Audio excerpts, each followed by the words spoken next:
الحمد لله نحمده ونستعينه ونستغفره ونعوذ بالله من شرور أنفسنا ومن سيئات أعمالنا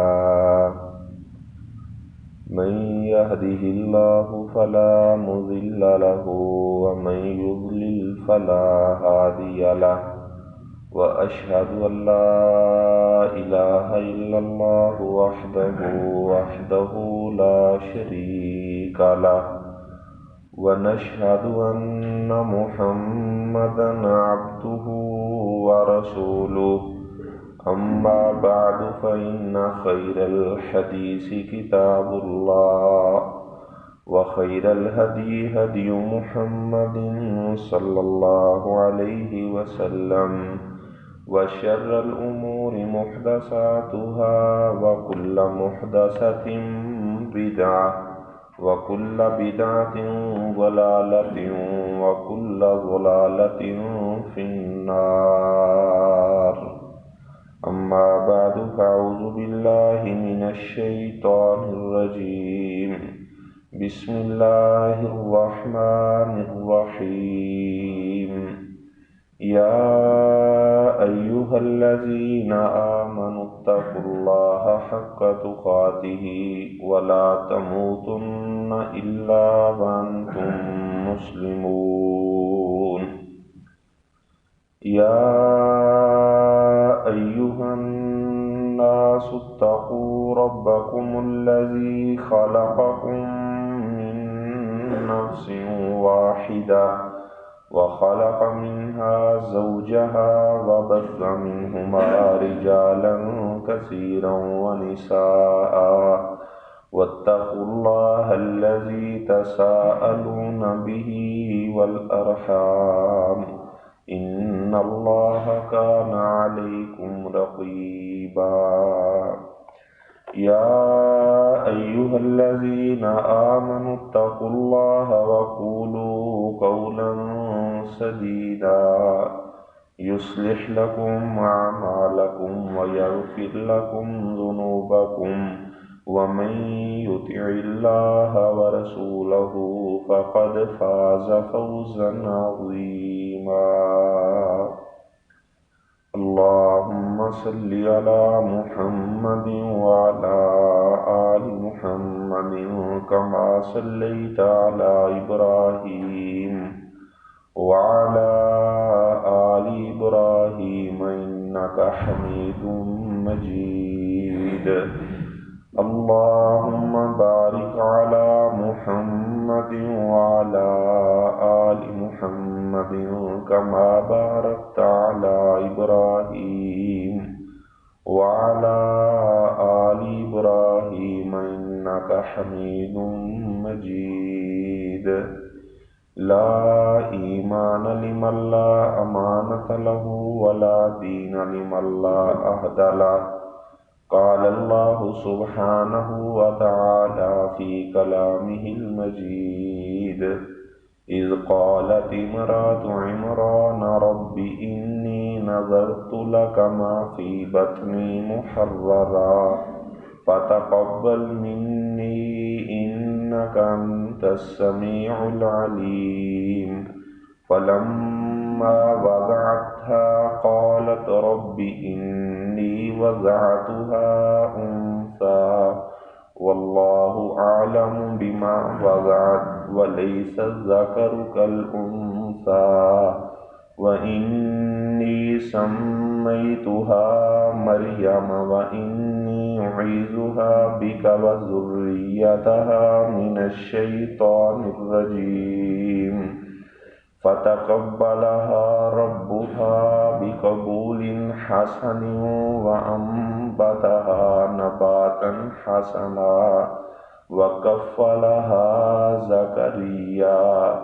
كلما دخل عليها زكريا المحراب وجد عندها رزقا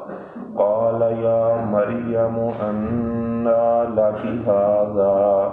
قالت هو من عند الله إن ان اللہ یرزق من یشاء بغیر حساب۔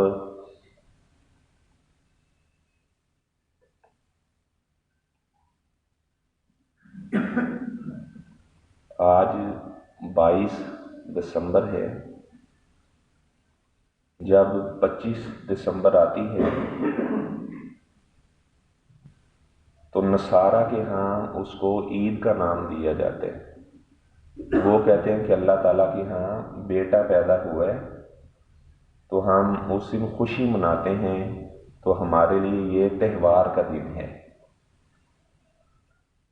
تو کچھ مسلمان بھی ان کی سیلیبریٹ میں شامل ہو جاتے ہیں، وہ انہیں مبارکباد دیتے ہیں۔ بخاری شریف کی روایت ہے، حدیث قدسی ہے، اللہ تعالیٰ فرماتے ہیں یوزین ابن آدم ولم یکن لہ ذالک،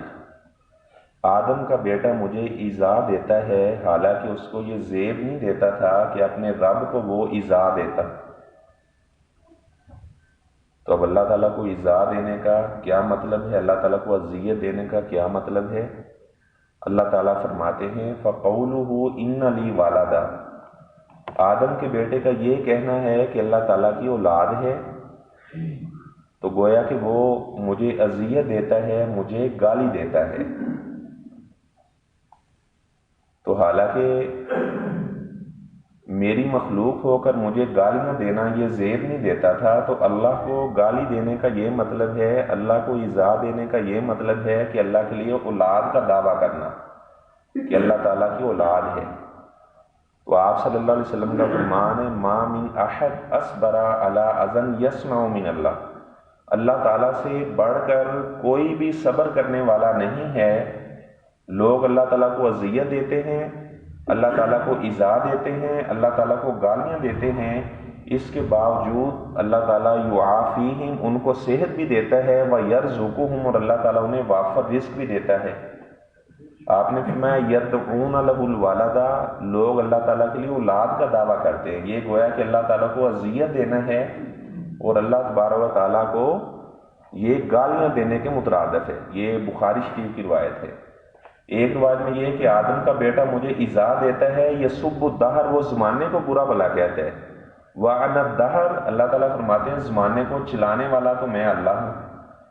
تو زمانے کو برا بھلا کہنا اس سے بھی منع کیا گیا ہے۔ کوئی بندہ کہ جی بڑا برا وقت آ گیا ہے، ایسا ہو گیا ہے، وقت ایسا آ گیا ہے، تو ایسے نہیں کہنا چاہیے، کیونکہ یہ زمانہ اس کا جو مدبر ہے، اس کو چلانے والا ہے، متصرف ہے، وہ اللہ تعالیٰ کی ذات ہے۔ تو باقی حضرت مسیح بن مریم علیہ السلام کا مقام، مرتبہ، رتبہ اپنی جگہ پر، لیکن ان کو اللہ کا بیٹا نہیں قرار دیا جا سکتا۔ آج انشاءاللہ ہم قرآن کی نظر میں دیکھتے ہیں کہ اللہ کی اولاد ہے۔ اللہ تعالیٰ فرماتے ہیں اَنَّا يَكُونُ لَهُ وَلَدٌ وَلَمْ تَكُن لَهُ صَاحِبَةٌ،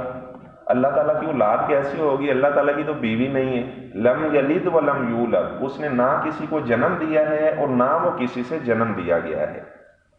اللہ تعالیٰ کا نہ کوئی باپ ہے اور نہ اللہ تعالیٰ کا کوئی بیٹا ہے۔ یہودی بھی جھوٹ بولتے ہیں، وقالت الیہود عزیر ابن اللہ، یہود نے کہا کہ حضرت عزیر علیہ السلام اللہ کے بیٹے ہیں، اور وقالت النصارى المسیح ابن اللہ، نصرانیوں نے کہا کہ مسیح علیہ السلام اللہ کے بیٹے ہیں۔ تو دونوں ہی کفر کرنے والے ہیں۔ جو بھی اللہ کے لیے اولاد کا دعویٰ کرتا ہے گویا کہ وہ کفر کر رہا ہے۔ اسی لیے آپ صلی اللہ علیہ وسلم نے ہمیں منع کیا ہے، فرمایا لا تطرونی، اے لوگوں مجھے بڑھا چڑھا کر بیان نہ کرنا، کما اطرت النصارى المسیح ابن مریم، جس طرح عیسائیوں نے، نصرانیوں نے مسیح بن مریم کو بڑھا چڑھا کر بیان کیا۔ انما انا عبد اللہ ورسولہ، میں اللہ کا بندہ ہوں اور میں اللہ کا رسول ہوں۔ تو منع کیا گیا اس بات سے کہ مبالغہ کرنا، اور بعض ایسے لوگ وہ آپ صلی اللہ علیہ وسلم کی صفات کے اندر بھی مبالغہ کرتے ہیں، اور وہ آپ صلی اللہ علیہ وسلم کو بھی نور من نور اللہ قرار دیتے ہیں۔ تو جبکہ غلو کرنے سے ہمیں منع کیا گیا کہ ہم غلو نہیں کر سکتے۔ نصرانی کیوں گمراہ ہوئے؟ غلو کرنے کی وجہ سے۔ یہود کیوں گمراہ ہوئے؟ غلو کرنے کی وجہ سے۔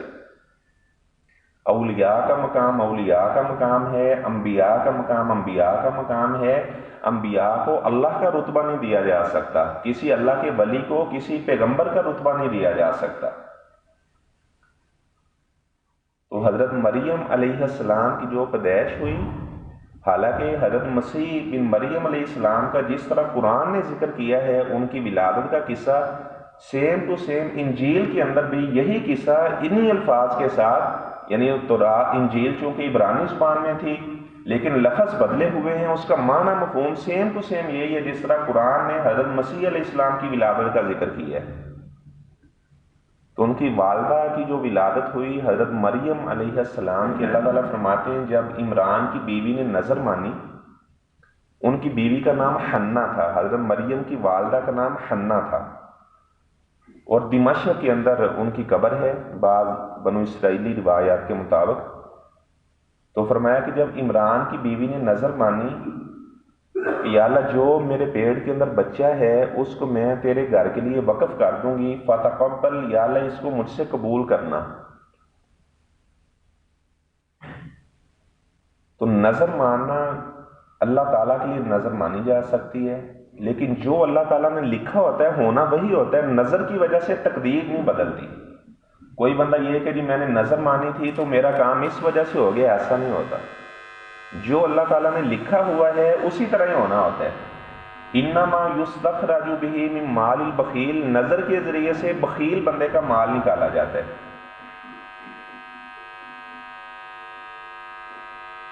تو اگر کوئی بندہ نظر مان لیتے لیکن اسے پورا نہیں کرتا تو پھر اسے قسم والا کفارہ دینا پڑے گا، 10 مسکینوں کو کھانا کھلانا، یا 10 کو کپڑے لے دینا، یا غلام آزاد کرنا۔ فمن لم یجد، اگر کوئی بندہ یہ تینوں کام نہیں کر سکتا، فصیام ثلاثۃ ایام، تو 3 دن کے روزے رکھنا۔ امام ابو حنیفہ رحمہ اللہ فرماتے ہیں یہ 3 روزے لگاتار رکھے جائیں گے، اور امام شافعی رحمہ اللہ فرماتے ہیں کہ جیسے مرضی آپ یہ 3 روزے رکھ لیں، لگاتار رکھنا اس میں ضروری نہیں ہے۔ تو جو قسم کا کفارہ ہے وہی نظر کا کفارہ ہے۔ تو ان کی بیوی نے اللہ تعالیٰ کے لیے نظر مانی۔ تو ہمارے ہاں تو لوگ نظریں بھی اور طرح کی مان لیتے ہیں کہ میرا فلاں کام ہو گیا تو میں پاک پتن جاؤں گا، میں قصور جاؤں گا، میں فلاں مزار پہ حاضری دوں گا۔ ہمارے لوگ اس طرح کی نظریں مانتے ہیں۔ تو انہوں نے کہا کہ اللہ تعالیٰ اگر مجھے بیٹا دے گا تو میں اللہ تعالیٰ کے گھر کے لیے اسے وقف کر دوں گی۔ تو فلما وضعتھا، جب اس نے اسے جنم دیا تو وہ کہنے لگے کہ یا اللہ یہ تو مؤنث ہے، ولیس الذکر کالانثیٰ، اور جو مذکر ہے وہ مؤنث کی طرح نہیں ہوتا۔ یہ اللہ تعالیٰ کا کلام ہے، حالانکہ یہاں پہ آنا یہ چاہیے تھا ولیس الانثیٰ کالذکر، جو مؤنث ہے وہ مذکر کی طرح نہیں ہوتی، لیکن اللہ تعالیٰ نے کلام الٹ کر دیا، ولیس الذکر کالانثیٰ، کہ جو آپ کے ذہن کے اندر لڑکا تھا کہ ایسی صفات کا مالک اللہ تعالیٰ مجھے لڑکا دے گا، میں اللہ کے گھر کے لیے وقف کر دوں گی، اس طرح کہ اگر اللہ تعالیٰ آپ کو 50 بیٹے بھی دے دیتا تو وہ اس لڑکی کا مقابلہ نہیں کر سکتے تھے۔ جو اللہ تعالیٰ نے آپ کو بیٹی عطا کر دی ہے، اگر اللہ آپ کو بیٹے دے دیتا تو جتنے بھی بیٹے اللہ آپ کو دیتا وہ اس کے پائے کے نہیں ہو سکتے تھے۔ وَلَيْسَ الذَّكَرُ كَالْأُنثىٰ،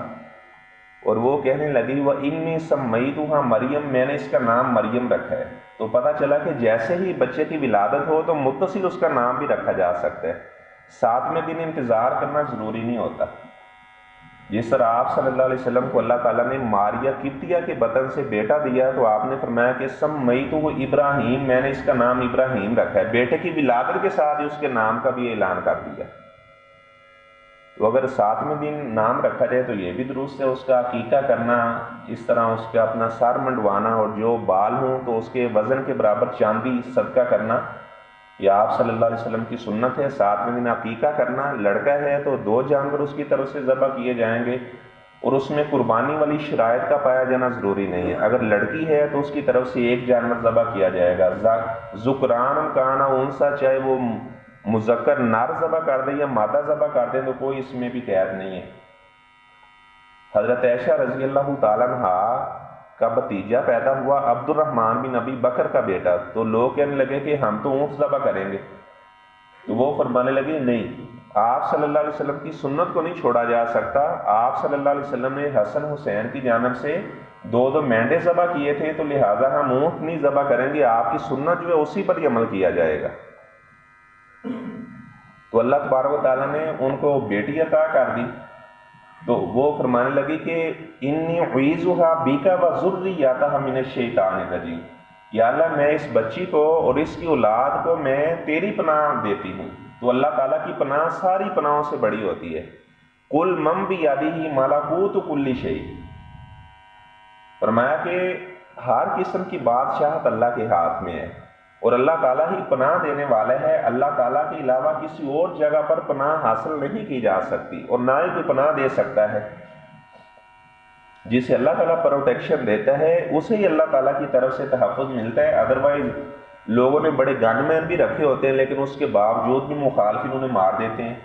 اور بعض جو اللہ تعالیٰ کی تحفظ میں اللہ تعالیٰ کی پناہ پکڑ لیتے ہیں تو ان کا کوئی بال بھی بیکا نہیں کر سکتا۔ تو ہمیشہ انسان کو اللہ تعالیٰ کی پناہ پکڑنی چاہیے کہ یا اللہ میں تیری پناہ کے اندر آتا ہوں۔ تو اللہ تعالیٰ نے پھر کیسے ان کو پناہ دی؟ آپ صلی اللہ علیہ وسلم نے فرمایا ما من مولود اذا یولد الا یمسہ الشیطان، فرمایا کہ جب بھی کوئی بچہ پیدا ہوتا ہے تو شیطان اس کو کچوکا لگاتا ہے، شیطان اسے مارتا ہے، اور وہ شیطان کے مارنے کی وجہ سے روتا ہے۔ آپ نے فرمایا غیر مریم، نہ تو مریم کو شیطان نے مس کیا اور نہ ہی مریم کے بیٹے مسیح علیہ السلام کو شیطان نے مس کیا، ان کی والدہ کی دعا کو اللہ تعالیٰ نے قبول کیا۔ تو جب مریم علیہ السلام بڑی ہوئی تو اللہ تعالیٰ فرماتے ہیں وَإِذْ قَالَتِ الْمَلَائِكَةُ يَا مَرْيَمُ إِنَّ اللَّهَ اصْطَفَاكِ وَطَهَّرَكِ، اے مریم اللہ تعالیٰ نے آپ کو چن لیا ہے اور آپ کو اللہ تعالیٰ نے پاک کر دیا ہے۔ وَاصْطَفَاكِ عَلَى نِسَاءِ الْعَالَمِينَ، اس دور کے جتنے جہان کی عورتیں ہیں سب کے اوپر اللہ تعالیٰ نے آپ کا انتخاب کیا، آپ کو اللہ تعالیٰ نے چن لیا ہے۔ تو آپ صلی اللہ علیہ وسلم نے فرمایا کہ مردوں میں سے تو بڑے لوگ کامل گزرے ہیں، عورتوں میں سے چاند ہی ایسی عورتیں جو کامل گزری ہیں۔ آپ نے فرمایا آسیہ تو زوجۃ فرعون، آسیہ جو فرعون کی بیوی تھی اس کا آپ نے ذکر کیا۔ پھر آپ صلی اللہ علیہ وسلم نے مریم بنت عمران کا ذکر کیا، اور آپ نے فرمایا کہ میری بیٹی فاطمہ جو ہے اس کو اللہ تعالیٰ نے جنتی عورتوں کی سردار بنایا ہے، اور خدیجہ بنت خویلد کا ذکر کیا۔ اور پھر آپ نے فرمایا کہ فضل عائشہ علی سائر النساء کا فضل السرید علی سائر الطعام، کہ میری بیوی عائشہ کی جہان کی عورتوں پر ایسے فضیلت ہے جس طرح سرید کھانے کی تمام کھانوں کے اوپر فضیلت ہے۔ تو آپ صلی اللہ علیہ وسلم نے جن کامل عورتوں کا ذکر کیا اس کے اندر آپ صلی اللہ علیہ وسلم نے حضرت مریم کا بھی ذکر کیا۔ ایک ضعیف روایت کے مطابق، یہ ضعیف روایت میں ذکر ملتا ہے کہ جنت کے اندر حضرت مریم کا نکاح اور حضرت آسیہ کا نکاح آپ صلی اللہ علیہ وسلم سے کر دیا جائے گا، لیکن یہ روایت سند کے اعتبار سے ضعیف ہے۔ تو فرشتوں نے کہا کہ اللہ تعالیٰ نے آپ کو چن لیا، اور اس کے بعد اللہ تعالیٰ فرماتے ہیں یا مریم اقنتی لربکی واسجدی وارکعی مع الراکعین، اے مریم تو اللہ تعالیٰ کی عبادت کیا کر۔ جب وہ سن بلوغت کو پہنچی تو وہ اللہ کے گھر میں ان کا قیام تھا بیت المقدس کے اندر، تو وہیں وہ اللہ کی عبادت کرتی تھی۔ تو اللہ تعالیٰ فرماتے ہیں آپ صلی اللہ علیہ وسلم کو مخاطب کرتے ہوئے میرے پیغمبر ذالک من انباء الغیب نوحیہ الیک وما کنت لدیہم اذ یلقون اقلامہم ایہم یکفل مریم وما کنت لدیہم اذ یختصمون، اے میرے پیغمبر یہ مریم کا کیا قصہ ہے، عیسیٰ بن مریم کا کیا قصہ ہے، آپ کو کچھ نہیں پتا تھا، یہ وحی کے ذریعے سے ہم نے آپ کو بتایا ہے۔ اور ہم آپ کو بتا رہے ہیں کہ جب وہ اپنی کلمیں دریا کے اندر پھینک رہے تھے کہ حضرت مریم کی کفالت کون کرے گا، اے میرے پیغمبر آپ اس وقت موجود نہیں تھے۔ یہ ساری غیب کی خبریں ہیں جو ہم وحی کے ذریعے سے آپ تک پہنچا رہے ہیں۔ اور یہاں سے یہ بھی پتہ چلا کہ اللہ تعالیٰ کے علاوہ غیب کوئی بھی نہیں جانتا، ادروائز ان کو ظاہری بات ہے جو موجودہ دور کے لوگ تھے وہ اللہ کے ولی تھے، زکریا علیہ السلام اللہ کے نبی تھے، انہیں یہ قرآن ڈالنے کی ضرورت ہی نہ پڑتی۔ انہوں نے یعنی قلموں کو پھینکا، اور یہ کہا گیا کہ جس کا قلم الٹے رخ چلنے لگے گا وہ مریم کی کفالت کرے گا۔ تو حضرت زکریا علیہ السلام جو حضرت مریم کے بہنوئی تھے، ان کا جو قلم ہے وہ الٹی جانب چلنے لگا، تو پھر حضرت زکریا علیہ السلام نے حضرت مریم کی کفالت کی۔ قرآن میں چونکہ یہ زکریا لفظ آیا، ہمارے ہاں عام عوام کے اندر ذکریہ لفظ پڑھا جاتا ہے، تو ظاہری بات ہے میں تو وہ قرآن والا جو تلفظ ہے اسی کے مطابق پڑھ رہا ہوں۔ تو زکریا علیہ السلام نے ان کی کفالت کی۔ تو یہاں سے یہ پتہ چلا کہ قرعہ اندازی جو ہے کسی معاملے میں کی جا سکتی ہے۔ آپ صلی اللہ علیہ وسلم جب سفر کرتے تو آپ اپنی بیویوں کے درمیان قرعہ ڈالا کرتے تھے، تو اس کی شرعی حیثیت یہ کہ قرعہ ڈالنا یہ جائز ہے۔ البتہ مشرکین جو تھے وہ بھی قرعہ ڈالتے تھے، ایک کے اوپر لا لکھا ہوتا اور ایک کے اوپر نام لکھا ہوتا، قرعہ پھینکتے دو پرچیاں، جس کے اوپر اگر لا نکل آتا تو وہ کام نہیں کرتے تھے، کہتے یہ نحوست والا ہوگا، جس کے اوپر نام کا لفظ بھی جی ہاں یہ آپ کام کر لیں تو پھر وہ کام وہ کر لیا کرتے تھے۔ تو جبکہ یہ شریعت نے اس طرح کی فال وغیرہ لینے سے منع کی، البتہ اچھی فال لی جا سکتی، اس طرح بری فال لینا یہ منع ہے۔ تو قرعہ اندازی جو ہے کی جا سکتی ہے۔ تو انہوں نے قرعہ ڈالا تو حضرت زکریا علیہ السلام نے ان کی کفالت کی۔ تو وہ اللہ تعالیٰ کے گھر میں عبادت کیا کرتی تھی، تو حضرت زکریا نے ان کے پاس بے موسم پھل دیکھے تو وہ کہنے لگے یا مریم انا لاکی ھذا، مریم یہ پھل کہاں سے آئے ہیں؟ قالت ہوا من عند اللہ، وہ کہنے لگی کہ یہ پھل اللہ کی طرف سے آئے ہیں۔ ادروائز حضرت مریم تو نبیہ نہیں تھی، زکریا علیہ السلام نبی تھے، تو وہ انہیں کہتی کہ بزرگوں یہ آپ کا کرم ہوا ہے، تو آپ کی وجہ سے یہ پھل، آپ کے وسیلے سے یہ پھل پہنچے۔ انہوں نے یہ بات نہیں کہی۔ قالت ہوا من عند اللہ، یہ پھل اللہ کی طرف سے آئے ہیں۔ ان اللہ یرزق من یشاء بغیر حساب، جس سے اللہ تعالیٰ چاہتا ہے اللہ تعالیٰ بغیر حساب کے رزق عطا کر دیتا ہے۔ تو جب حضرت زکریا نے یہ بات، اچھا میں نے بتایا کہ حضرت زکریا یہ بہنوئی تھی حضرت مریم کے، بعض لوگوں نے کہا کہ یہ حضرت زکریا خالو تھے، جبکہ بخاری شریف کی روایت ہے آپ صلی اللہ علیہ وسلم نے فرمایا کہ دوسرے آسمان پر میری ملاقات حضرت عیسیٰ اور یحییٰ سے ہوئی۔ تو سورہ آل عمران کے اندر بھی یہ قصہ مشترک ذکر کیا گیا ہے،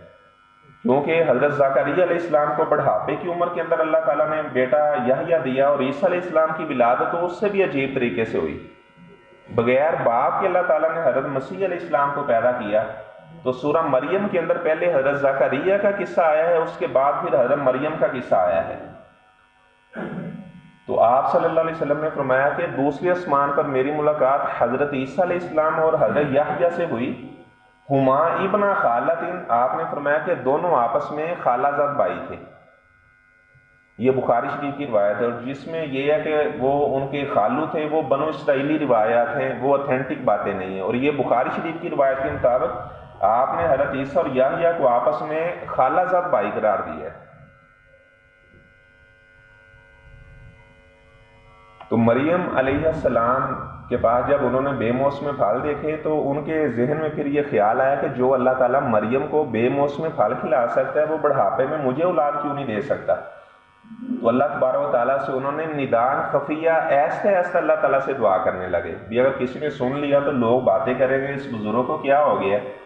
تو اللہ تعالیٰ فرماتے ہیں کہ ہم نے ان کو بیٹے یحییٰ کی بشارت دی، ان کو بیٹے کی بشارت دی، اور ساتھ اس کا نام بھی اللہ تعالیٰ نے خود ہی رکھ دیا، فرمایا کہ اس سے پہلے نام والا ہم نے کوئی بندہ نہیں بنایا۔ تو سورہ مریم کے اندر یہ تفصیل کے ساتھ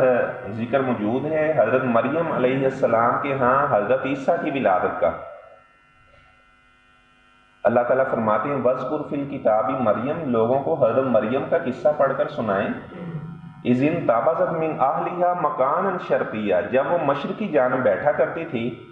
اچھا حضرت مریم مشرقی جانب بیٹھ کر اللہ کی عبادت کیا کرتی تھی، تو جو نصرانی ہیں بیت المقدس کے اندر ہی انہوں نے دو قبلے بنا لیے ہیں، یہود کا قبلہ اور جانب ہے، اور اس طرح جو نصرانی ہیں ان کا قبلہ مشرقی جانب ہے۔ یہود ایک چٹان کی طرف ایک دیوار کی جانب منہ کر کے عبادت کرتے ہیں، اور نصرانی وہ مشرقی جانب جہاں حضرت مریم بیٹھا کرتی تھی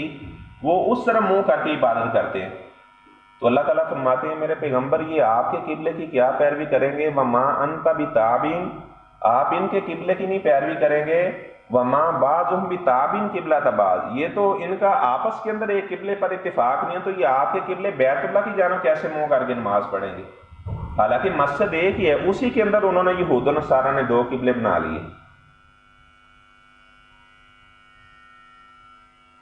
تو وہ اللہ کی عبادت کر رہی تھی مشرقی جانب بیٹھ کر، تو ان کے پاس جبرائیل فرشتہ آیا، فَتَمَثَّلَ لَهَا بَشَرًا سَوِيًّا، اس نے ایک بڑے خوبصورت نوجوان کی طرح شکل بدلی اور مریم کے سامنے آ گیا۔ تو اللہ تعالیٰ نے فرشتوں کو یہ طاقت دی ہے کہ اگر وہ اپنی شکل بدلنا چاہیں تو وہ بدل سکتے ہیں، لیکن ظاہری بات ہے اللہ کے حکم سے وہ ایسا کر سکتے ہیں۔ اور دوسری بات یہ ہے کہ اگر حضرت مریم کے پاس فرشتہ اصلی شکل میں آ جاتا جبرائیل، تو وہ ویسے ہی انہیں دیکھ کر ڈر جاتی، ان کے اوپر ہیبت طاری ہو جاتی۔ اس لیے جب بھی انبیاء کے پاس بھی فرشتے آئے ہیں تو وہ انسانی شکل کے اندر بڑی خوبصورت چہرے کے ساتھ آئے ہیں۔ اور آپ صلی اللہ علیہ وسلم کے پاس جب فرشتہ آیا تو آپ نے حضرت عائشہ نے کہا کہ آج تو آپ عروہ بن مسعود کے ساتھ بڑی آپ نے باتیں کی، فرمایا کہ وہ جبرائیل آج انسانی شکل میں میرے پاس آئے۔ جب بھی آپ کے پاس فرشتہ انسانی شکل میں آیا تو وہ عروہ بن مسعود ثقفی کی شکل میں آیا رضی اللہ تعالیٰ، یہ بھی صحابی تھے۔ اور آپ صلی اللہ علیہ وسلم نے صرف 2 مرتبہ جبرائیل علیہ السلام کو اصلی شکل میں دیکھا ہے۔ آپ نے فرمایا کہ لہو ست مئہ جناح، جبرائیل فرشتے کے 600 پر تھے اور اس کا ایک پر مشرق سے لے کر مغرب جتنا بڑا تھا۔ صرف 2 مرتبہ آپ نے جبرائیل کو اصل شکل کے اندر دیکھا ہے۔ وہ جب فرشتہ حضرت مریم کے سامنے آیا تو وہ کہنے لگی قالت انی اعوذ میں اللہ تعالیٰ کی پناہ پکڑتی ہوں، ان کنت تقیہ، اگر آپ نیک بھی ہیں متقی بھی ہیں تو اس کے باوجود بھی میں آپ سے بات کرنا پسند نہیں کرتی، میں اللہ کی پناہ پکڑتی ہوں۔ پہلے اللہ تعالیٰ کی پناہ پکڑی اور اس کے بعد اسے اللہ تعالیٰ کا خوف دلایا۔ تو وہ کہنے لگا کہ میں تو اللہ تعالیٰ کی طرف سے فرشتہ ہوں اور میں اللہ کا قاصد بن کر آپ کے پاس آیا ہوں، لِأَهَبَ لَكِ غُلَامًا زَكِيًّا، میں تو آپ کو ایک پاکیزہ بیٹے کی بشارت دینے کے لیے آیا ہوں۔ تو وہ تعجب کرنے لگی، قالت انا یکون لی غلام، مجھے کیسے بچہ پیدا ہوگا، لم یمسسنی بشر ولم اکو بغیہ، میرا تو ابھی نکاح ہی نہیں ہوا، نہ مجھے کسی بشر نے مس کیا ہے اور میں بدکارہ بھی نہیں ہوں، تو شادی بھی نہیں ہوئی، تو بچہ کیسے پیدا ہوگا؟ تو وہ فرشتہ کہنے لگا یہ تو اب اللہ جانتا ہے، میں تو صرف ایک پیغام رسان کی حیثیت سے آیا ہوں۔ تو قرآن جیت کی جو قراءات ہیں، ہم جو قرآن پڑھتے ہیں یہ قراءت حفظ کے اندر ہے۔ ابو علا عمر بصری کی قراءت کے اندر یہ الفاظ بھی ہیں لِيَهَبَ لَكِ غُلَامًا زَكِيًّا، تاکہ وہ اللہ تعالیٰ تجھے ایک بیٹا عطا کرے۔ تو میں تجھے اللہ کی طرف سے پیغام رساں بن کر آیا ہوں، اللہ کا میسج دینے کے لیے۔ تو جب حضرت مریم نے یہ بات سنی تو وہ جب انہیں درد ذیل شروع ہوا تو کہنے لگی کہ یا لیتنی مت قبل ھذا وکنت نسیا منسیا، کاش کہ میں آج سے پہلے فوت ہو چکی ہوتی اور مجھے یہ دن دیکھنا ہی نہ پڑتا۔ تو بچے کی ولادت کا وقت تھا تو اللہ تعالیٰ فرماتے ہیں ہم نے ان سے کہا وَہُزِّی إِلَيْكِ بِجِذْعِ النَّخْلَةِ تُسَاقِطْ عَلَيْكِ رُطَبًا جَنِيًّا، یہ جو کھجور کا تنا آپ کو نظر آ رہا ہے، آپ اس کو ہلائیں تو تر و تازہ کھجوریں اس سے گریں گی۔ اب ظاہری بات ہے بچے کی ولادت کے بعد عورت تو ویسے بڑی کمزور ہو جاتی ہے، پھر اس کے لیے کھجور کے ایک تنے کو ہلانا جو اتنا مضبوط لگا ہوتا ہے، تو مطلب یہ تھا کہ آپ بس اس کو ہاتھ لگائیں، اور آپ کی ہم کرامت لوگوں کو دکھانا چاہتے ہیں کہ ایک خشک تنا تھا، حالانکہ وہ کھجوروں کو اس وقت موسم بھی نہیں تھا، فرمایا کہ ہاتھ لگانا بس آپ کا کام ہے، تر و تازہ کھجوریں اس سے گرانا وہ ہمارا کام ہے۔ تو انہوں نے جب کھجور کے تنے کو حرکت دی تو اللہ تعالیٰ نے تر و تازہ ان کے لیے کھجوریں گرائی، اور نیچے ان کے پاؤں کے اللہ تعالیٰ نے پانی کا چشمہ بھی جاری کر دیا۔ اللہ تعالیٰ فرماتے ہیں ہم نے ان سے کہا فَكُلِي وَاشْرَبِي وَقَرِّي عَيْنًا، پانی پئیں چشمے کا، کھجوریں کھائیں اور اپنے بیٹے کو دے کر اپنی آنکھیں ٹھنڈی کریں۔ فَإِمَّا تَرَيِنَّ مِنَ الْبَشَرِ أَحَدًا فَقُولِي إِنِّي نَذَرْتُ لِلرَّحْمَنِ صَوْمًا فَلَنْ أُكَلِّمَ الْيَوْمَ إِنسِيًّا، اگر آپ کسی مرد کو دیکھیں آپ سے کوئی بات کرنا چاہے تو آپ نے کہنا ہے کہ میں نے چپ کا روزہ رکھا ہوا ہے، میں نے آج کے دن کسی سے کوئی بات نہیں کرنی۔ تو جب ان کے نفاس کے دن پورے ہوئے، بیت اللحم یعنی وہ بیت المقدس سے 8 کلومیٹر دور چلی گئی تھی، بیت اللحم جگہ پر، جب ان کے نفاس کے دن پورے ہوئے، اچھا اب اس میں مفسرین نے لکھا ہے کہ جب حضرت مریم کو فرشتے نے آ کر پھونک ماری تو کیا اسی وقت انہیں حمل ہوا، اسی وقت ہی بچہ پیدا ہو گیا، یا 9 ماہ کا پروسیجر پورا گزرا؟ اس میں راجح بات یہی ہے کہ 9 ماہ کا پورا پروسیجر گزرا، اس کے بعد بچے کی ولادت ہوئی۔ تو جب نفاس والے ان کے 40 دن گزرے، فَأَتَتْ بِهِ قَوْمَهَا تَحْمِلُ، تو انہوں نے بچے کو اٹھایا، قوم کے پاس آئی، تو وہ کہنے لگے قالو یا مریم لقد جیتی شیئا فریا، یہ تو آپ نے بڑا عجیب کام کیا ہے، یا اخت ہارون ما کان ابوک امرا سوء وما کانت امک بغیہ، اے ہارون کی بہن آپ کا باپ ایسا نہیں تھا، آپ کی ماں بھی بدکارہ نہیں تھی، آپ کی ماں تو بڑی نیک عورت تھی، اور آپ کا جو باپ عمران ہے وہ بھی بڑا نیک تھا، تو آپ نے ایک ایسا کام کیا ہے۔ اگر کسی کا بیٹا یا بیٹی کوئی بات کریں تو لوگ سب سے پہلے کہتے ہیں کہ یہ کس کا بیٹا ہے، یار آپ کا باپ تو اس طرح کا نہیں تھا۔ اگر کسی کا بیٹا بے ادب نکل آئے تو لوگ کہتے ہیں یار اس کا باپ تو بڑا اچھا انسان تھا، یہ کیسا بے ادب نکل آیا ہے،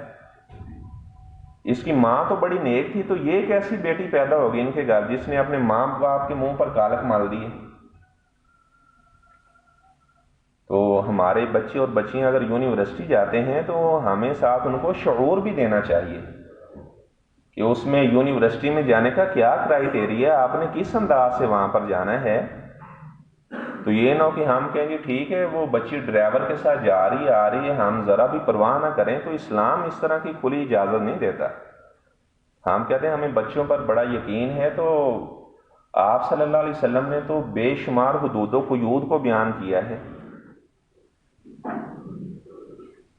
تو جب انہوں نے حضرت مریم سے یہ بات کہی تو فاشارت الیہ، انہوں نے عیسیٰ کی جانب بھی اشارہ کر دیا کہ آپ اسی بچے سے ہی پوچھ لیں۔ تو وہ کہنے لگے قال انی عبد اللہ آتانی الکتاب وجعلنی نبیا، میں اللہ تعالیٰ کا بندہ ہوں۔ یہاں سے مسیحوں کے نظریے کی تردید ہوتی ہے، جنہوں نے کہا کہ حضرت مسیح علیہ السلام اللہ کے بیٹے ہیں، انہوں نے کہا کہ میں اللہ کا بندہ ہوں، اللہ تعالیٰ نے مجھے نبی بنایا ہے، اللہ تعالیٰ نے مجھے کتاب عطا کرنی ہے۔ ظاہری بات ہے وہ چھوٹا بچہ تو تبلیغ نہیں کر سکتا نا، جب وہ بڑے ہوئے تو تبھی انہوں نے تبلیغ کی ہوگی۔ تو عیسیٰ علیہ السلام بچپن کے اندر انہوں نے کلام کیا۔ آپ صلی اللہ علیہ وسلم نے فرمایا کہ صرف 3 لوگ ایسے ہیں، ایسے چھوٹے بچے گزرے ہیں جنہوں نے بچپن میں کلام کیا، اور وہ بھی صرف ایک بار کلام کیا۔ یہ نہیں ہے کہ حضرت عیسیٰ بچپن میں پھر روزانہ باتیں کیا کرتے تھے، ایسا نہیں ہے۔ جب عیسیٰ علیہ السلام نے یہ بچپن میں کلام کیا تو یہود ان کے مخاطب تھے، یہود سے انہوں نے یہ بات کہی کہ میں اللہ کا بیٹا ہوں، آپ میری ماں کے بارے میں الزام نہ لگائیں، تو اللہ تعالیٰ کا میں بندہ ہوں، اللہ تعالیٰ کا میں بیٹا نہیں ہوں۔ اور دوسرے مقام پر بھی ابنیت کا رد کیا کہ میں اللہ تعالیٰ کا بیٹا نہیں ہوں، اور اللہ تعالیٰ کو یہ زیب نہیں ہے کہ اللہ تعالیٰ کی اولاد ہو۔ اور فرمایا کہ آدم کا بیٹا مجھے گالیاں دیتا ہے، وہ کہتا ہے اللہ کی اولاد ہے، جبکہ اللہ تعالیٰ کا کوئی بیٹا نہیں ہے۔ لم یلد ولم یولد، اللہ نے کسی کو نہیں جنم دیا۔ تو اگر 25 دسمبر کو کوئی مسلمان کسی مسیحی کو مبارکباد دیتا ہے تو گویا کہ وہ بھی ان کا ساتھی بن رہا ہے اللہ تعالیٰ کو گالی دینے میں۔ اور وہ فرمانے لگے وَجَعَلَنِي مُبَارَكًا أَيْنَمَا كُنتُ وَأَوْصَانِي بِالصَّلَاةِ وَالزَّكَاةِ، اللہ تعالیٰ نے مجھے برکت والا بنایا ہے، میں نماز بھی ادا کروں گا اور میں زکوٰۃ بھی ادا کروں گا۔ تو نماز تو اللہ تعالیٰ نے انبیاء کو بھی معاف نہیں کی، تو یہ صوفیانہ نظریہ کہ یہ نمازیں پڑھنے کی کیا ضرورت ہے، نمازیں تو دل کی ہوتی ہیں۔ جبکہ عیسیٰ بن مریم فرما رہے ہیں، اور اسماعیل علیہ السلام کے بارے میں فرمایا کہ وَكَانَ يَأْمُرُ أَهْلَهُ بِالصَّلَاةِ وَالزَّكَاةِ، اسماعیل علیہ السلام خود بھی نماز پڑھتے تھے، اپنے بیوی بچوں کو بھی نماز پڑھنے کا حکم دیتے تھے۔ اگر 7 سال کا بچہ ہو جائے تو اسے نماز پڑھنے کا حکم دیا جائے، 10 سال کا ہو جائے نماز نہ پڑھے تو اسے ڈانٹا جائے، اور جب بچے 10 سال کے ہو جائیں ان کا بستر بھی الگ الگ کر دیا جائے۔ تو اس طرح جریج ایک اللہ کا ولی تھا، اس نے بھی بچپن میں کلام کیا۔ جریج کے اوپر کچھ لوگوں نے بدکاری کا الزام لگا دیا، تو جریج نے اس بچے کے پیٹ پر ہاتھ مارا، فرمایا کہ بتاؤ آپ کا باپ کون ہے؟ تو اس بچے نے کہا لوگوں نے آپ کو بالکل آپ پر ظلم کیا ہے، آپ میرے باپ نہیں ہیں، میرا باپ تو فلاں راعی الغنم بکریاں چرانے والا ہے۔ تو اس بچے نے بھی ایک مرتبہ کلام کیا۔ اور ایسے ایک عورت وہ اپنے بیٹے کے بارے میں کہنے لگی، کسی مالدار کو دیکھا یا اللہ میرے بیٹے کو اس طرح کا بنا دینا، تو وہ بچہ کہنے لگا مجھے یا اللہ اس طرح کا نہ بنانا۔ صرف ان 3 کے بارے میں مسلم شریف کی روایت ہے کہ انہوں نے کلام کیا۔ البتہ یوسف علیہ السلام کے بارے میں جب الزام لگا تو بعض لوگ کہتے ہیں وہاں بھی ایک چھوٹا بچہ تھا، جبکہ وہ عزیز مصر خود ہی تھا گواہی دینے والا۔ وہاں پر یہ بچے والی بات جو ہے یہ بنو اسرائیلی روایات میں سے ہیں، جبکہ یہ مسلم شریف کی روایت ہے صرف 3 لوگوں نے بچپن میں کلام کیا، 3 بچوں نے بچپن میں کلام کیا۔ اور عیسیٰ بن مریم علیہ السلام نے فرمایا وہ برم بھی والدتی، میں اپنی والدہ کے ساتھ نیکی کرنے والا ہوں گا، اپنی والدہ کا میں نافرمان نہیں بنوں گا۔ اب ظاہری بات ہے اگر ان کا باپ بھی ہوتا تو پھر وہ اپنے باپ کا بھی ذکر کرتے، جیسا کہ اس سے پیچھے والے رکوع کے اندر حضرت یحییٰ نے کہا تھا کہ میں اپنے ماں باپ کے ساتھ نیکی کرنے والا ہوں، اور حضرت مسیح علیہ السلام نے فرمایا وہ برم بھی والدتی ولم یجعلنی جبارا شقیا، اللہ تعالیٰ نے مجھے سخت دل نہیں بنایا، مجھے اللہ تعالیٰ نے بد نصیب نہیں بنایا کہ میں اپنی ماں کی نافرمانی کروں۔ اب یہاں سے کیا پتہ چلا کہ جو ماں باپ کا نافرمان ہوتا ہے بد نصیبی اس پہ غالب آ جاتی ہے، اور دنیا کے اندر کبھی بھی وہ انسان کامیاب نہیں ہو سکتا جس کے ماں باپ اس سے ناراض ہیں۔ ماں باپ کے حقوق بیان کرنے میں جتنا مبالغے سے کام لیا گیا ہے اتنا کسی کے حقوق بیان کرنے میں مبالغے سے کام نہیں لیا گیا۔ اگر ماں باپ راضی ہیں تو اللہ تعالیٰ راضی ہے، ماں باپ ناراض ہیں تو اللہ تعالیٰ بھی ناراض ہے۔ اگر کبھی بیوی کا اور ماں کا اختلاف ہو جائے تو ہمیشہ انسان کو جو ماں کی بات ہے اسی کو ترجیح دینی چاہیے۔ بعض ایسے لوگ ہیں وہ اپنا ماں باپ پر ظلم کرتے ہیں، تو ایسا بندہ وہ جتنے بھی عبادت کرتا رہے، دعا کرتا رہے، تو اس کی دعا کبھی بھی قبول نہیں ہو سکتی۔ ماں باپ کا انسان کبھی بھی حق ادا نہیں کر سکتا۔ تو حضرت عیسیٰ علیہ السلام نے فرمایا کہ اللہ تعالیٰ نے مجھے بد نصیب نہیں بنایا کہ میں اپنی ماں کا نافرمان ہوں۔ اور اللہ تعالیٰ اہل کتاب کے بارے میں فرماتے ہیں، انہوں نے کہا کہ حضرت عیسیٰ علیہ السلام اللہ کے بیٹے ہیں، وقالت النصارى المسیح ابن اللہ، حضرت مسیح اللہ کے بیٹے ہیں۔ تو اللہ تعالیٰ فرماتے ہیں ان مثل عیسیٰ عند اللہ کا مثل آدم خلقہ من تراب، کہ حضرت عیسیٰ علیہ السلام کی مثال ایسے ہے جس طرح حضرت آدم علیہ السلام کی مثال ہے۔ اگر بغیر باپ کے پیدا ہونا یہ الہ ہونے کی دلیل ہے تو آدم علیہ السلام کا تو باپ بھی نہیں تھا اور ان کی ماں بھی نہیں تھی، تو وہ تو پھر بڑے الہ ہوئے۔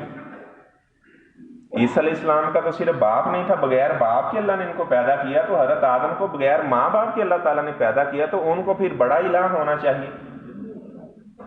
تو اللہ تعالیٰ فرماتے ہیں یا اہل الکتاب لا تغلوا فی دینکم، اے اہل کتاب اپنے دین کے اندر غلو نہ کرو، ولا تقولوا علی اللہ الا الحق، انما المسیح ابن مریم رسول اللہ وکلمتہ القاها الی مریم وروح منہ، فرمایا کہ مسیح علیہ السلام اللہ تعالیٰ کی طرف سے روح ہیں، آپ ان کے بارے میں ابن اللہ ہونے کا دعویٰ نہ کریں۔ ولا تقولوا ثلاثہ، یہ نہ کہا کرو کہ تین مل کر اللہ بنتے ہیں۔ نصرانیوں کا جو بنیادی عقیدہ تثلیث ہے، اور کبھی کسی پادری سے آپ پوچھے کہ آپ ہمیں عقیدہ تثلیث سمجھا دیں، عقیدہ تثلیث کیا ہے، وہ ایسا گورکھ دندہ ہے کہ وہ اپنے لوگوں کو بھی آج تک وہ عقیدہ تثلیث نہیں سمجھا سکے۔ کہتے ہیں جی حضرت مسیح علیہ السلام اور جبرائیل علیہ السلام اور اللہ تعالیٰ یہ تینوں مل کر خدا بنتے ہیں۔ وہ آگے سے پھر فلسفی نظریہ پیش کرتے ہیں کہ ایک پیسے کے اندر تین پائیاں ہوتی ہیں، تین پائیاں جب ملتی ہیں تو ایک پیسہ بنتا ہے، لہذا یہ جبرائیل علیہ السلام، حضرت عیسیٰ علیہ السلام، اللہ تعالیٰ یہ تینوں مل کر ایک خدا بنتے ہیں۔ تو جب ہم ان سے کہتے ہیں کہ جب حضرت مریم نہیں تھی، حضرت عیسیٰ نہیں تھے، تو کیا معاذ اللہ پہلے کائنات کا نظام ناقص ہی چل رہا تھا؟ اللہ تعالیٰ خود ناقص تھا کہ جب حضرت مسیح علیہ السلام آئے ہیں تو پھر اللہ تعالیٰ کامل ہوئے، حضرت مریم آئی ہیں تو تب اللہ تعالیٰ کامل ہوئے؟ تو جب کہ ایسی بات نہیں ہے، حضرت عیسیٰ علیہ السلام کے آنے سے پہلے بھی دنیا کا نظام بڑے اچھے طریقے سے چل رہا تھا، تو ان کو اللہ تعالیٰ کا بیٹا قرار دینا، تو فرمایا کہ یہ تثلیث کا نظریہ چھوڑ دو، یہ تمہارے لیے بہتر ہے، یہ نہ کہو کہ تین مل کر ایک خدا بنتا ہے۔ اور ایک مقام پہ اللہ تعالیٰ فرماتے ہیں کہ کانا یا کلانی تام، کہ یہ حضرت مریم بھی کھانا کھایا کرتی تھی اور ان کا بیٹا مسیح بھی کھانا کھایا کرتا تھا۔ اور ظاہری بات ہے اللہ تعالیٰ کھانے پینے کا محتاج نہیں ہے، جو کھانے پینے کا محتاج ہو تو وہ کیسے الہ ہو سکتا ہے؟ تو قرآن مجید میں بے شمار ایسے مقامات ہیں جہاں پہ اللہ تبارک و تعالیٰ نے ان کے نظریہ تثلیث کا رد کیا۔ اور عیسیٰ علیہ السلام کے پیچھے یہود لگے تو اللہ تبارک و تعالیٰ نے حضرت عیسیٰ علیہ السلام کو فرشتہ آیا تو وہ زندہ ہی حضرت عیسیٰ کو آسمانوں پر اٹھا کر لے گیا۔ ابھی حضرت عیسیٰ علیہ السلام زندہ ہیں، آسمانوں پر ہیں۔ قیامت کے قریب حضرت عیسیٰ علیہ السلام نزول کریں گے، دمشق کے اندر منارہ بیضاء کے ذریعے سے نیچے آئیں گے، دو سرخ رنگ کی چادریں انہوں نے لپیٹی ہوں گی۔ تو جب وہ نزول کریں گے تو آپ صلی اللہ علیہ وسلم نے فرمایا کہ خنزیر کو قتل کریں گے، وَيَكْسِرُ الصَّلِيبَ، صلیب کو توڑ دیں گے، وَإِن مِّنْ أَهْلِ الْكِتَابِ إِلَّا لَيُؤْمِنَنَّ بِهِ قَبْلَ مَوْتِهِ، فرمایا کہ جتنے بھی اہل کتاب ہیں وہ سارے کے سارے حضرت عیسیٰ علیہ السلام پر جب وہ نزول کریں گے تو ان پر ایمان لے آئیں گے۔ تو بعض ایسے لوگ ہیں وہ کہتے ہیں کہ حضرت عیسیٰ علیہ السلام فوت ہو چکے ہیں۔ نصارہ کا بھی یہ عقیدہ، کہتے ہیں کہ وہ سولی پہ چڑھ گئے۔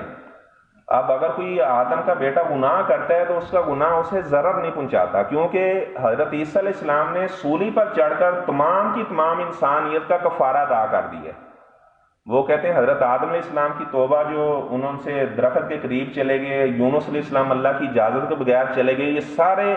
جو انبیاء تھے ان سے بھی جو لغزیاں ہوئی تو حضرت مسیح علیہ السلام نے سولی پر چڑھ کر اس کا کفارہ ادا کر دیا۔ تو اللہ تعالیٰ فرماتے ہیں وَمَا قَتَلُوهُ وَمَا صَلَبُوهُ وَلَٰكِن شُبِّهَ لَهُمْ، نہ تو ان یہودیوں نے حضرت عیسیٰ علیہ السلام کو قتل کیا ہے، نہ سولی پہ چڑھایا ہے، بلکہ ان کو مغالطہ دیا گیا، ان کو مشابہ دیا گیا۔ عیسیٰ علیہ السلام ایک پہاڑی میں داخل ہوئے تو ایک یہودی وہ بھی پہاڑی میں ان کے پیچھے داخل ہوا۔ وہ ایک گروہ تھا پورا جو حضرت عیسیٰ کے پیچھے لگے ہوئے تھے، ان کو شہید کرنا چاہتے تھے۔ حضرت عیسیٰ علیہ السلام کی والدہ پر بھی یہود نے الزام لگایا، وَقَوْلِهِمْ عَلَىٰ مَرْيَمَ بُهْتَانًا عَظِیمًا وَقَوْلِهِمْ إِنَّا قَتَلْنَا الْمَسِیحَ عِیسَیٰ ابْنَ مَرْیَمَ رسول اللہ۔ فرمایا کہ انہوں نے حضرت مریم کے اوپر بھی الزام لگایا، معاذ اللہ حضرت مسیح علیہ السلام کو انہوں نے والد الزنا قرار دیا، اور حضرت عیسیٰ علیہ السلام کے بارے میں یہ دعویٰ کیا کہ ہم نے حضرت عیسیٰ کو قتل کر دیا ہے۔ تو اللہ تعالیٰ فرماتے ہیں نہ انہوں نے حضرت عیسیٰ کو قتل کیا ہے، نہ سولی پہ چڑھایا ہے، بلکہ ان کو مشابہ دیا گیا ہے۔ وَمَا قَتَلُوهُ، یقینی طور پر انہوں نے حضرت عیسیٰ کو قتل نہیں کیا۔ اچھا، وہ بندہ پہاڑی میں داخل ہوا تو ادھر سے فرشتہ آیا تو وہ حضرت عیسیٰ علیہ السلام کو زندہ ہی وہ ایک سوراخ سے نکال کر آسمانوں پر لے گیا، اور جو بندہ پہاڑی میں داخل ہوا تھا اس کی شکل کو اللہ تعالیٰ نے حضرت عیسیٰ علیہ السلام کی شکل بنا دیا۔ اچھا، وہ باہر نکلا تو جو اس کے باقی ساتھی سے تو ان سے کہنے لگا کہ اپنا حضرت عیسیٰ اندر موجود نہیں ہے۔ وہ کہنے لگے آپ ہمیں دھوکہ دے رہے ہیں، آپ خود ہی تو حضرت عیسیٰ ہیں، کیونکہ ان کی شکل، اس بندے کی شکل حضرت مسیح کی اللہ نے بنا دی۔ اچھا، انہوں نے اپنے ہی ساتھی کو پکڑا اور اس کو انہوں نے سولی پہ چڑھا دیا، اور کہنے لگے کہ ہم نے حضرت مسیح کو سولی پہ چڑھا دی ہے۔ اچھا، جب انہوں نے اپنے ساتھی کو سولی پہ چڑھا دیا تو وہ سوچنے لگے کہ یار، اگر یہ ہم نے حضرت عیسیٰ کو سولی پہ چڑھایا تو ہمارا بندہ کہاں چلا گیا؟ اگر ہم نے اپنے بندے کو سولی پہ چڑھا دیا تو پھر حضرت عیسیٰ کہاں پہ چلے گئے؟ تو اللہ تعالیٰ فرماتے ہیں وَمَاكَرُوا وَمَاكَرَ اللَّهُ، انہوں نے تدبیر چلی، انہوں نے چال چلی، وَمَاكَرَ اللَّهُ، اللہ تعالیٰ نے بھی تدبیر اختیار کی، وَاللَّهُ خَيْرُ الْمَاكِرِينَ، اللہ تعالیٰ بہترین تدبیر کرنے والا ہے۔ تو قیامت کے قریب حضرت عیسیٰ علیہ السلام کا نزول ہوگا، اور دجال کو بھی حضرت عیسیٰ علیہ السلام نے قتل کرنا ہے۔ مدینے کے اندر ایک بچہ تھا، اس نے بھی عجیب و غریب جب حرکات کی تو حضرت عمر نے کہا کہ یہی دجال ہے، ابن سیاد اس کا نام تھا۔ حضرت عمر نے اجازت مانگی کہ میں اسے قتل کر دوں، تو آپ صلی اللہ علیہ وسلم نے فرمایا کہ اگر تو یہ وہی دجال ہوا تو پھر آپ اسے قتل نہیں کر سکتے، کیونکہ حضرت مسیح نے باب لد کے پاس دجال کو قتل کرنا ہے، اور اگر یہ دجال نہ ہوا فلا خیر لک فی قتلی، تو عمر اسے قتل کرنے کا پھر کوئی فائدہ نہیں ہے۔ وہ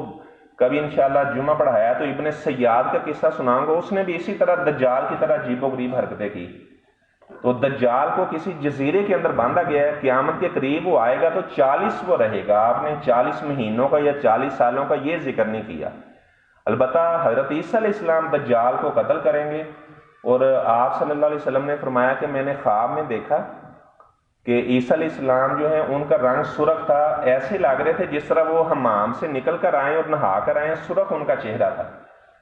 اور ان کے جو بال ہیں بڑے ملائم قسم کے ان کے بال تھے۔ فرمایا کہ میں نے دجال کو بھی دیکھا، دجال کے گنگریالے بال تھے، اور وہ دائیں آنکھ کا کانا ہوگا، کانہا اینفن طافیہ، گویا کہ ابھرا ہوا ایک انگور کا دانہ، اس طرح اس کی دائیں آنکھ ہوگی۔ تو حضرت عیسیٰ علیہ السلام نے آپ صلی اللہ علیہ وسلم کے بارے میں بشارت بھی دی تھی کہ میرے بعد ایک ایسا نبی آئے گا، یاتی من بعد اسمہ احمد، جس کا نام احمد ہوگا۔ تو حضرت عیسیٰ علیہ السلام نے بھی آپ صلی اللہ علیہ وسلم کی بشارت دی، اور آپ صلی اللہ علیہ وسلم نے فرمایا کہ میرے اور عیسیٰ علیہ السلام کے درمیان کوئی اور نبی کا فاصلہ نہیں ہے۔ تو عیسیٰ علیہ السلام کی آپ صلی اللہ علیہ وسلم نے بے شمار ان کی فضائل کا ذکر کیا ہے۔ عیسیٰ علیہ السلام کو اللہ نے بے شمار معجزات دیے تھے، تو حضرت عیسیٰ نے تو خود فرمایا کہ میں مردوں کو زندہ کرتا ہوں بِإِذْنِ اللہ، اللہ کی اذن کے ساتھ، خود نہیں میں کچھ کر سکتا۔ اور میں پرندے کے اندر فانفخ فیہ، میں اس میں پھونک مارتا ہوں، فیکون طیرا باذن اللہ، تو وہ پرندہ اڑنے لگتا ہے ہوا کے اندر باذن اللہ، اللہ کی اجازت کے ساتھ۔ اور اگر کوئی بندہ کھانا کھا کر آیا ہوتا تو حضرت عیسیٰ علیہ السلام اسے بتا دیتے تھے آپ کیا کھا کر آئے ہیں اور آپ نے گھر میں کیا چھوڑا ہے، یہ بھی ان کو اللہ تعالیٰ نے معجزہ دیا تھا۔ تو لیکن حضرت عیسیٰ علیہ السلام بغیر باپ کے پیدا ہوئے ہیں، تو اس کا یہ مطلب نہیں کہ ان کو اللہ تعالیٰ کا بیٹا قرار دے لیا جائے۔ ہمیشہ گمراہی اس وقت شروع ہوتی ہے جب کوئی انسان غلو کرتا ہے کسی بھی معاملے کے اندر۔ تو اللہ تعالیٰ نے جو اسلام ہے یہ افراط تفریط سے پاک مذہب ہے، اس کے اندر غلو نہیں ہے، مبالغہ نہیں ہے۔ اگر کوئی آدمی مبالغہ کرنے لگ جائے، وہ کہتے ہیں دیکھو جی حضرت عیسیٰ علیہ السلام کی اگر عیسائی خوشی مناتے ہیں 25 دسمبر کو اللہ کا بیٹا ان کا وہ عید کا دن مناتے ہیں، تو ہم کیوں نہ منائیں اپنے پیغمبر کی خوشی میں؟ بھئی ہم نے وہ کام کرنے جو صحابہ نے کیے ہیں، نہ کہ ہم یہ کہیں کہ ہم نے مسیحوں کو جو دیکھا وہ کرتے ہم نے وہ کام کرنے۔ ایک آخری مسئلہ، یہ پیچھے 2-4 دن پہلے کسی نے سوال کیا کیا مسیحوں کو ہم اپنی مسجد کے اندر عبادت کرنے کی اجازت دے سکتے ہیں کہ ہماری مساجد میں آئیں تو وہ اپنا عبادت کریں؟ تو یہاں یہ ہمارا مرکز ہے، یہاں پر میں ایک کتاب پڑھاتا ہوں، ہدایہ اس کا نام ہے۔ تو اس میں لکھا ہے کہ اگر کوئی ذمی آدمی، اگر مسلمان بارش کی دعا کرنے کے لیے جائیں تو ذمی آدمی کہیں جی ہم بھی شرکت کرتے ہیں، یہودی عیسائی بھی ساتھ شریک ہو جائیں، تو وہ فرماتے ہیں کہ اللہ تعالیٰ بالکل بھی بارش نازل نہیں کرے گا، کیونکہ بارش نازل کرتا ہے اللہ تعالیٰ رحمت کی وجہ سے، اور ان کے اوپر تو اللہ تعالیٰ کی لعنت ہے۔ آپ صلی اللہ علیہ وسلم نے فرمایا کہ یہود و نصارہ پہ اللہ تعالیٰ کی لعنت ہو، انہوں نے اپنے نبیوں کی قبروں کو سجدہ گاہ بنا لیا، اور ظاہری بات ہے جن کے اوپر لعنت دی گئی ہے ان کو ایسی جگہ پہ داخل کر دینا جہاں پہ اللہ کی رحمت کا نزول ہوتا ہے، تو یہ شرعی طور پر بالکل بھی جائز اور درست نہیں ہے۔ اور آپ صلی اللہ علیہ وسلم نے پھر اللہ تعالیٰ سے دعا کی یا اللہ میری قبر کو میلہ گاہ نہ بنانا، جس طرح یہود نے حضرت عزیر علیہ السلام کی قبر کی عبادت شروع کر دی، اور جو نصرانی ہیں ان کے اندر کوئی نیک بندہ مر جاتا تو وہ اس کی قبر کے اوپر سجدہ گاہ بنا لیتے، طواف کرنا شروع کر دیتے۔ فرمایا یا اللہ میری قبر کے ساتھ ایسا نہ معاملہ کرنا۔ اور حضرت عائشہ فرماتی ہیں کہ اگر اس بات کا ڈر نہ ہوتا کہ لوگ آپ صلی اللہ علیہ وسلم کی قبر کو سجدہ کریں گے تو میرے حجرے کی دیوار کو گرا دیا جاتا، جو بندہ بھی مدینے میں آتا تو وہ آپ صلی اللہ علیہ وسلم کی قبر کی زیارت کر لیتا، لیکن اس ڈر کی وجہ سے کہ لوگ کہیں یہاں پر سجدہ گاہ نہ بنا لے، اور دوسرا آپ صلی اللہ علیہ وسلم کی دعا بھی تھی یا اللہ میری قبر کو میلہ گاہ نہ بنانا، وہ آپ صلی اللہ علیہ وسلم کی دعا کو اللہ نے قبول کیا ہوا ہے۔ وہاں پر جن لوگوں کی حکومت ہے وہ بڑا سختی کا معاملہ کرتے ہیں، اس طرح کا بالکل بھی کوئی کام نہیں کرنے دیتے۔ اور مقبرۃ البقیع کے اندر بھی آپ دیکھیں بالکل یعنی صحابہ کی جو قبور ہیں بالکل سادہ قسم کی قبریں ہیں، کیونکہ جن کاموں سے شرک کا آغاز ہوتا ہے ان سے منع کر دیا گیا ہے۔ تو اللہ تبارک و تعالیٰ سے میں دعا کرتا ہوں، کیونکہ جہاں پہ شرک آتا ہے تو وہاں پہ پھر نحوست غالب آتی ہے۔ کبھی کسی گرجے کے اندر آپ جائیں تو اگرچہ انہوں نے وہ بڑے مہنگے قسم کے پرفیوم بھی وہاں پہ چھڑکے ہوں تو آپ کو وہاں سے اسمیل آئے گی، اور مسجد کے اندر اگرچہ خوشبو نہ بھی چھڑکی جائے تو ایک روحانی طور پہ ہم تازہ ہو جاتے ہیں۔ کبھی کسی انگریز کنٹری میں جائیں تو آپ کسی ان کے کرسچن سے یا یہودی سے بات کریں تو ان کے اوپر ایسی لعنت ڈال دی گئی ہے تو ان سے ویسے اسمیل آتی ہے، حالانکہ وہ اپنا موتھ ایسی جناب وہ چیزیں یوز کرتے ہیں، سپرے یوز کرتے ہیں، اچھے اچھے قسم کے باڈی سپرے لگاتے ہیں، اس کے باوجود کیونکہ اللہ تعالیٰ فرماتے ہیں لعن الذین کفروا من بنی اسرائیل علی لسان داؤد و عیسی ابن مریم،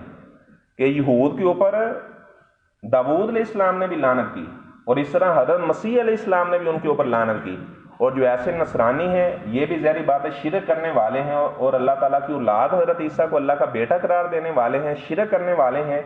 تو ان کے اوپر بھی اللہ تعالیٰ کی اسی طرح جو لعنت برستی ہے۔ تو ایسے لوگ وہ نہ ظاہری طور پر کبھی صاف ہوتے ہیں اور نہ باطنی طور پر صاف اور پاک ہوتے ہیں۔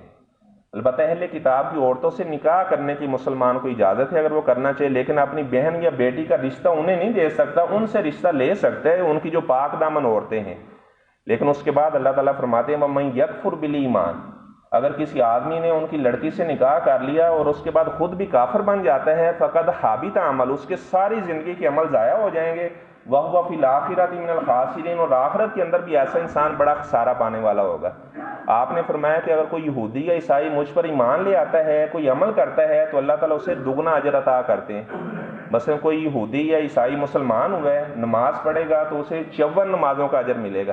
ایک حرف قرآن کا پڑھے گا تو اسے 20 نیکیاں اللہ تعالیٰ عطا کرے گا۔ تو لیکن آپ نے فرمایا کہ اور کوئی یہودی یا عیسائی میرے بارے میں سن لے ایمان نہ لے کر آئے، جیسے اس کی جان نکلتی ہے فوراً اسی آگ میں داخل کر دیا جاتا ہے، کیونکہ وہ شرک کرنے والے ہیں، اللہ تعالیٰ کا حضرت عزیر کو بیٹا اور حضرت عیسیٰ کو اللہ کا بیٹا قرار دینے والے ہیں، اور مسلمانوں کے اندر اللہ کا احسان ہے کہ وہ اس طرح اللہ تعالیٰ کی اولاد نہیں قرار دیتے۔ تو اللہ تبارک و تعالیٰ سے میں دعا کرتا ہوں جو باتیں میں نے بیان کی ہیں ہمیشہ اللہ تعالیٰ ہمیں عقیدہ توحید اپنانے کی توفیق عطا فرمائے، جتنے بھی شرکیہ امور ہیں اللہ تعالیٰ ہمیں ان سے بچنے کی توفیق عطا فرمائے۔ یہ آئیوں کو اپنے برتنوں میں کھانا چلانے کی اجازت ہے یا ان کے برتن الگ ہے؟ میں بتا